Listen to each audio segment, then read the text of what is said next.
This blind man is the doctor in the palace, but he had a secret that he didn't know. As soon as night came, he would miraculously regain his sight, and he would secretly practice his medical skills in the middle of the night. After a year of hard work, Jack became an excellent acupuncturist. He soon made a name for himself in the palace. Even when the emperor's concubines got sick, they specifically asked for Jack to treat them. And it wasn't just because of his skill, it was because he was blind, so he couldn't see their secrets. But that day the oil lamp in the house suddenly went out and Jack regained his sight at the same time. The concubine's wonderful body was displayed in front of Jack without any obstruction.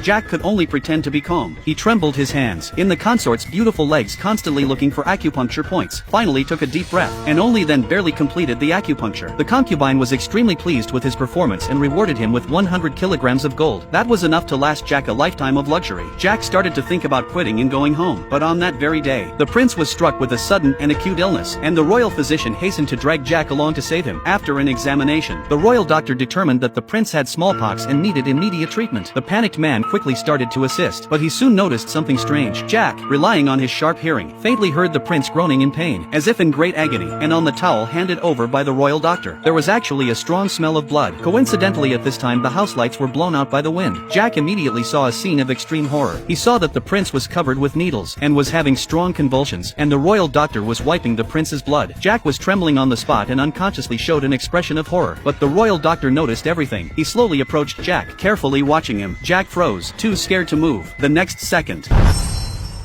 the chief physician deliberately tested Jack with a silver needle. The nervous man gripped the towel in his hand, but there was no change on his face. 나으리, 명주천이 더 필요하십니까? The royal doctor sighed in relief and started cleaning up the murder evidence. After the royal doctor left, Jack's gaze fell on the prince. The prince, barely alive, seemed to want to tell Jack something. He was the only one in the palace who knew Jack's secret. But just then, the royal doctor returned, and Jack instinctively lowered his head. The royal doctor lit a candle. By the time Jack looked at the prince again, he had become blind once more. Jack and the royal doctor left the prince's quarters, but while the royal doctor went to rest, Jack rushed back, but the prince had already been killed. Suddenly Jack realized that there was a silver needle in the prince's head. It was the only evidence of the crime. Just then, footsteps came from outside, and Jack quickly hid. It turns out that the imperial doctor had just arrived at the bedroom and realized that one of his needles was missing, so he rushed back to look for it. Jack saw the opportunity, intended to escape through the window, but accidentally dropped the silver needle on the ground. Jack immediately reached out to pick up. Unfortunately, the needle fell into the cracks on the floor. Using all his strength, Jack finally retrieved the needle, but at that moment, the imperial doctor in the room heard the sound. Jack didn't hesitate. He jumped out of the window. Then he hung onto his crutches and started to run away. By the time the royal doctor arrived, all he saw was Jack's back. The royal doctor tried to chase, but was stopped by the prince's guards. The imperial doctor had the bright idea to announce the prince's death to the crowd, and blamed it all on the man who had just jumped out the window. The palace was thrown into chaos. When the emperor heard of his son's death, he shook with rage. He declared that the killer would be executed.